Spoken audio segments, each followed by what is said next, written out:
Coming up, I put my nose in the line of fire. Show me that tongue, buddy. Show me that tongue. How to train your dragon, Komodo style. Very confident lizards. And I go aroma for a woma.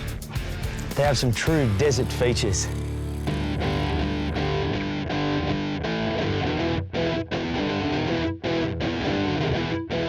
Mention deserts and most people will think of vast tracts of rolling sand dunes absent of life.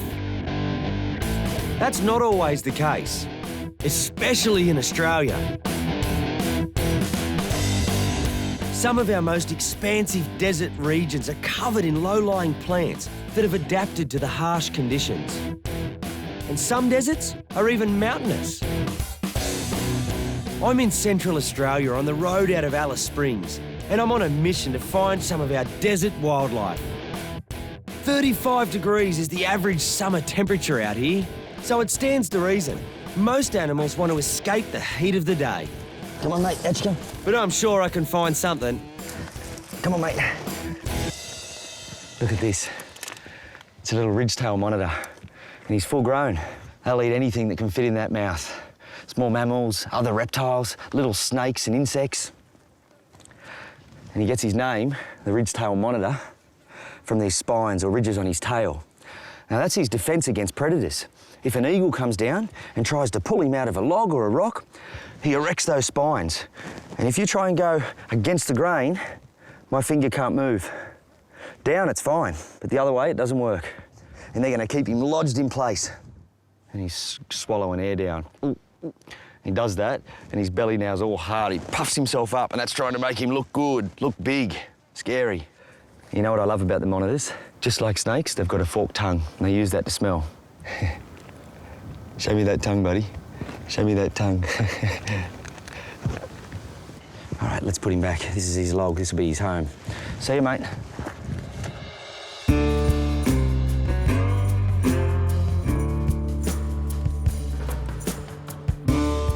These rocky escarpments offer brilliant cover for reptiles. Some of them are endemic, some local, but for many, it's their stronghold. I'm searching in every little nook and cranny, and I happened to look in here and see one of our little nocturnal mates. And he's escaping the sun's heat and, in fact, the light. And he'll hide in there all day until it's dark. It's a Knobtail Gecko, a Centralian Knobtail Gecko. Very cool-looking little gecko, and they only live and call home these rocky hills in Central Australia. Come on, mate. They've got a good little bite, too. Have you ever seen anything as prehistoric-looking as that? Look at those big eyes. He's nocturnal. Means he needs to draw in lots of light at night. Big eyes and a big mouth. Can swallow a cricket or a moth, almost as big as himself. They're also called the rough Knobtail Gecko because of these rough spikes or spines on the back. If you're wondering how they got the name, look at that little tail with a knob on the end. You know, that camouflage is unreal. On these rocks, blends in, looks like a rock, even has a little black stripe on the neck. Perfect. I'm gonna put him back in his little home. See you, mate.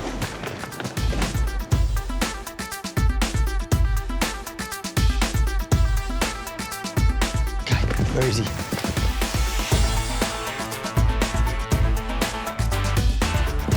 See him? Here we go. It's a little whip snake. Oh, look at that. Yellow-faced whip snake. It's just a little one. They don't get very big, and they're mildly venomous, not dangerous to humans. Maybe a gecko or a skink. Nice little snake. It's called a yellow-faced whip snake because of that little yellow mark on the face. And they're quick. It's hot. He's out here. I only just got a hold of him. They're a rear fang snake, so different than your typical front fang, say death adder, brown snake, rattlesnake. Rear fang mainly puts venom into its food to help with digestion. There you go, buddy. See you, mate. Righto, time to move on.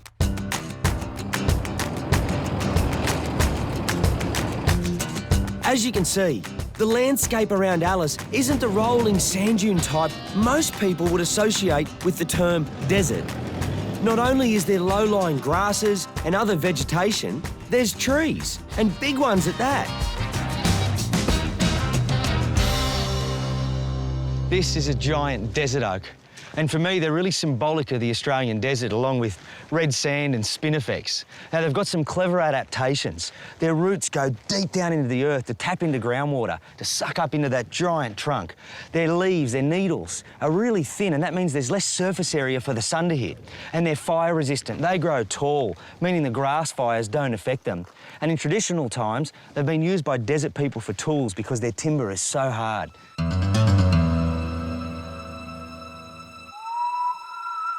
And that's what the animals out here have to be as well. I mean, you wouldn't want to mess with this fella, would you?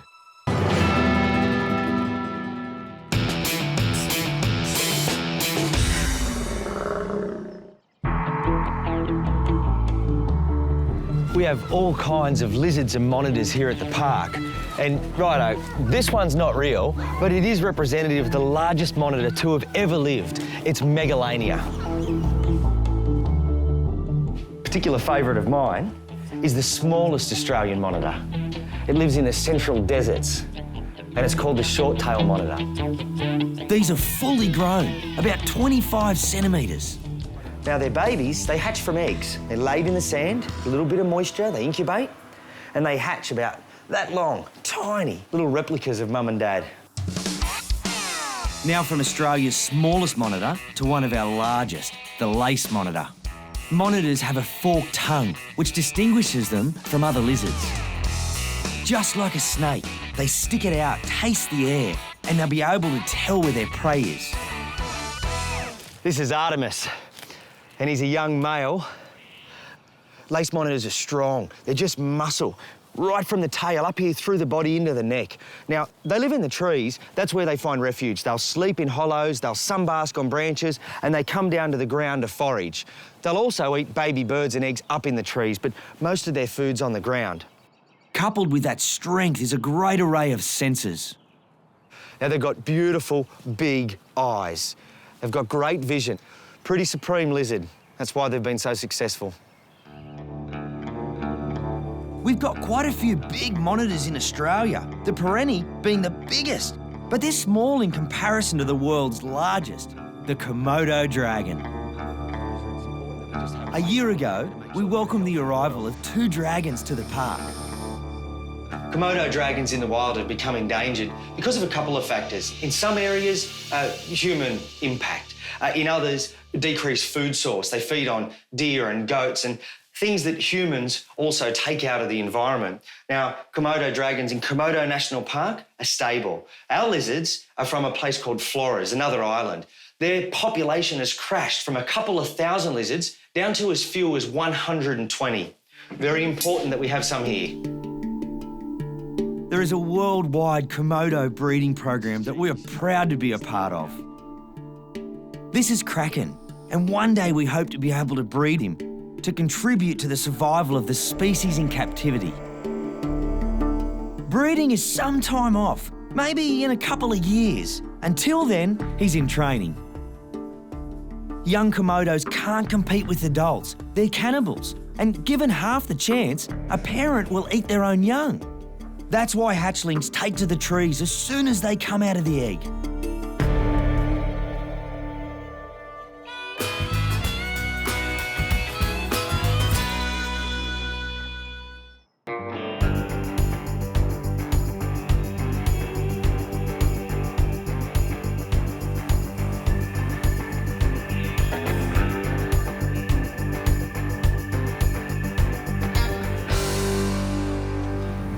I'm on the top of a red dune in the middle of Australia. And I don't expect to find any animals right now. It's pretty hot and it's daytime. But there's communication highways everywhere here. And if you look, we've got lizard tracks, small marsupial, a little macropod track, a small type kangaroo. We've got dunarts. And the one I like the best is a snake track. And it comes all the way down, squiggles around me here, and off it goes. It's a small snake. Hard to say what it is. Tracks would have been put there last night, and it's a sheltered spot here, so the wind hasn't covered them over. It's pretty special to be able to sit here and just have a look at how alive this sand dune is. You could mistake that. At this time of day, look around, there's nothing, but the sand tells you otherwise. Now, this little fella truly is a prime example of how Australia's wildlife has adapted and evolved like nowhere else. His features are so unique, and they've enabled him to live in one of the harshest environments on Earth. Have you ever seen anything like that? It's a Thorny Devil. They're only found here in Central Australia, on the red dirt and spinifex country. Every part of the Thorny Devil's body is made to assist in the life out here in the harsh deserts. And to start with, he only eats ants in this tiny little mouth.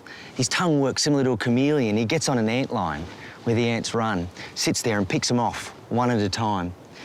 His thorns are so sharp and his skin is so tough that no predator tries to swallow him like a snake or a goanna because he's so spiny, and a bird of prey won't bother because it can't tear through the skin.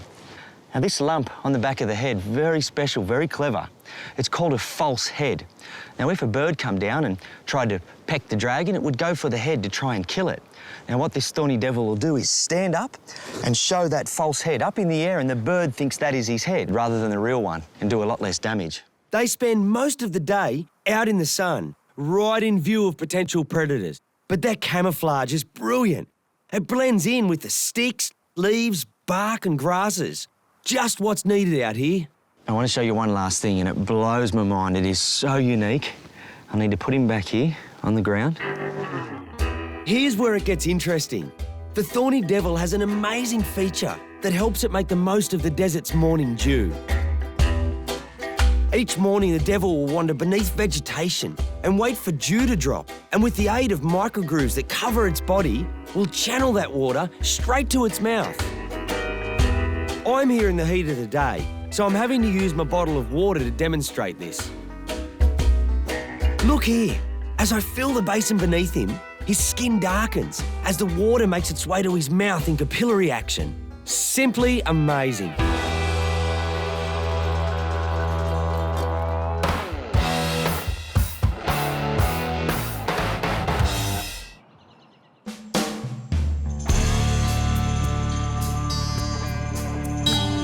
Last year, the reptile park was proud to welcome a pair of juvenile Komodo dragons into its care.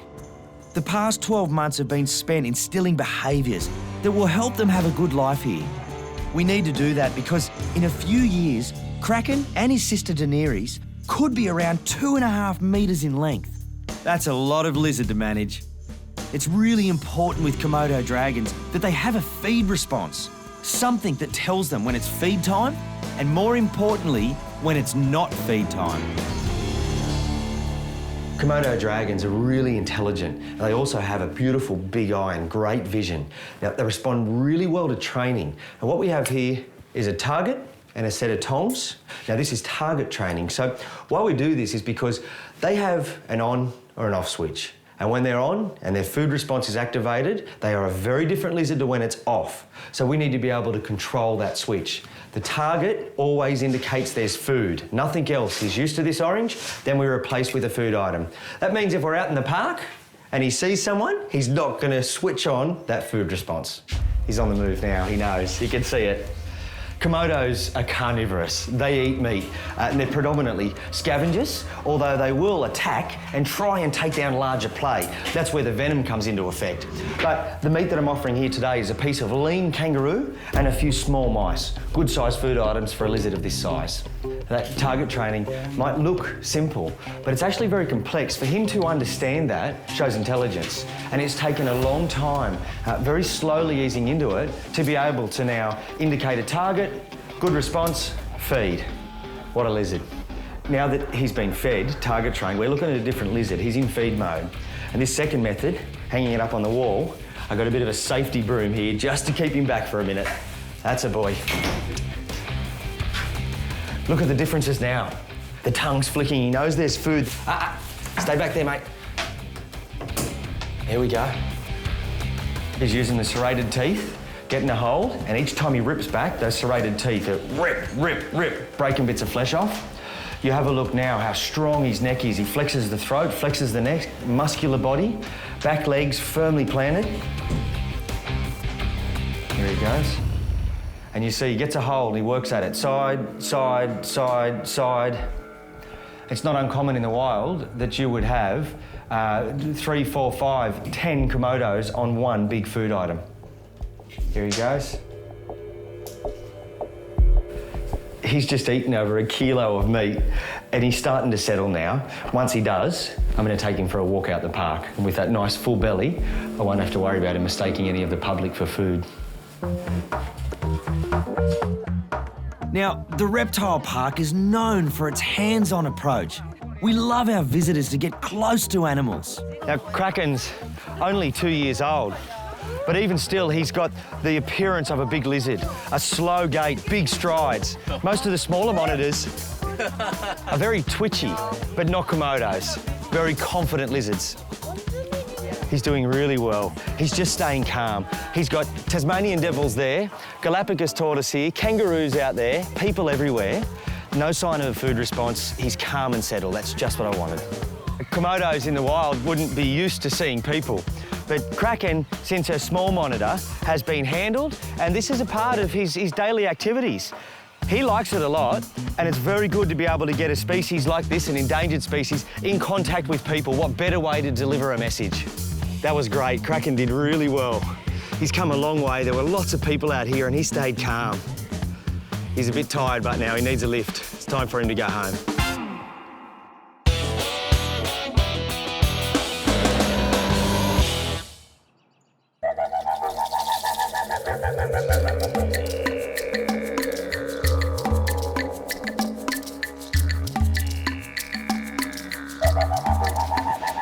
This is Triodia, otherwise known as hummock grass, and it covers a massive proportion of the arid interior of Australia.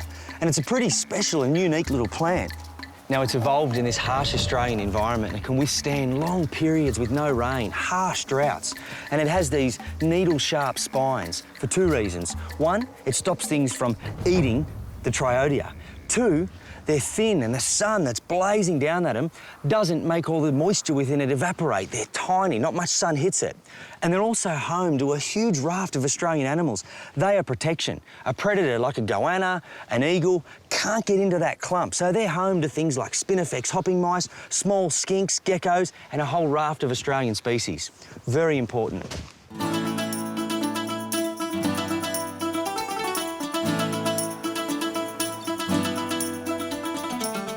Now, I'm always banging on about introduced species and the damage they're doing to our continent, but there's 1 or 2 that have made their own way here that I'm not so worried about. Look at that. That's a little gecko, a Ridgetail, really common throughout Australia, and they're really interesting. Now, they form 2 groups, one that evolved here in Australia and one that evolved elsewhere and caught a lift here, maybe on a piece of driftwood, and that's him. Now, he would have come here from another continent and drifted to Australia, and over time, they've pioneered even as far as the inland deserts.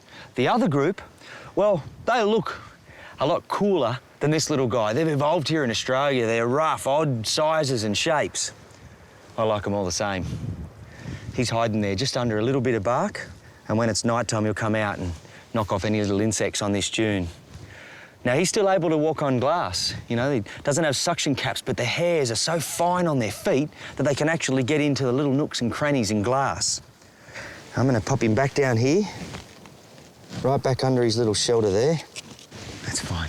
Good find.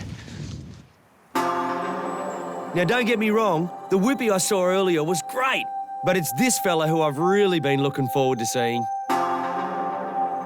It's late in the afternoon now. The temperature has dropped, and this is when the desert comes to life. It's a Woma python, and he's on the hunt.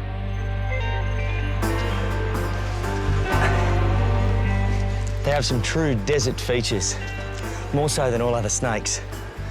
Most pythons have heat-sensing pits along the bottom jaw, but not Womas. And that's because they mainly eat reptiles, snakes and lizards. Not much use having heat-sensing pits when your prey's cold-blooded. And their body's muscular and strong. They can go down a burrow, a lizard's burrow, they grab the lizard and they don't constrict like most pythons would.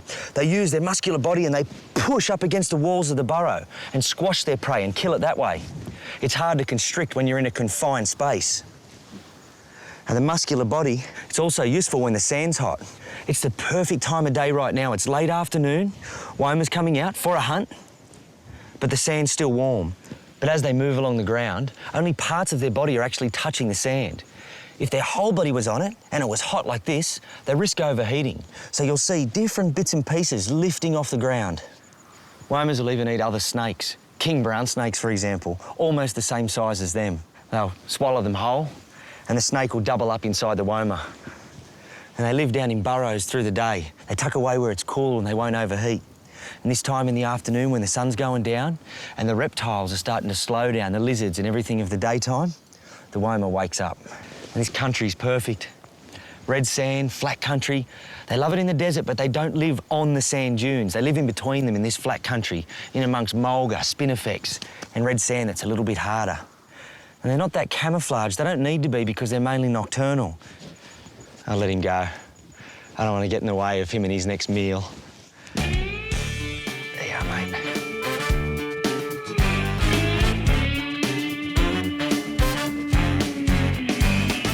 That woma was brilliant. And a sunset in the desert's just spectacular. And it's like an alarm clock for the wildlife. They wake up now, they come to life. Oh, we got one more, little dragon. Just saw him drop down. Come and have a look, see if we can get him. Okay. Where did he go? He was sitting right on this log, tall and proud. It was a dragon, I'm not sure what sort. There's little burrows everywhere. He'll be here somewhere, that'll be his home. There's a central netted dragon, just stuck right up under those sticks. And he's sitting there motionless, his eyes just open a little bit. And he thinks that I can't see him. Just bring him out there. Come on, little mate. Oh, there he goes. Hey, look at that. Central netted dragon, pretty common in the middle of Australia. Gets its name from this netting on the back, and that's a little male. Can tell by these spurs that run along the legs there. Quite a few dragons get them, only the boys. One of their biggest predators is monitors, sand goannas, perennies. There's a bit of a scratch here. Someone's had an inquiry. But this is a perfect little mound, raised, and it's his home, and I bet all the girls around here know it, and he's the big boy.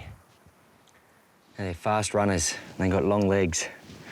And you need to be here because you got a whole raft of birds of prey above and monitors on the ground. Everyone's trying to eat you. Maybe even a woma. I'm gonna put him back where he was to get that last bit of afternoon sun. There you go, mate. Oh, stay there.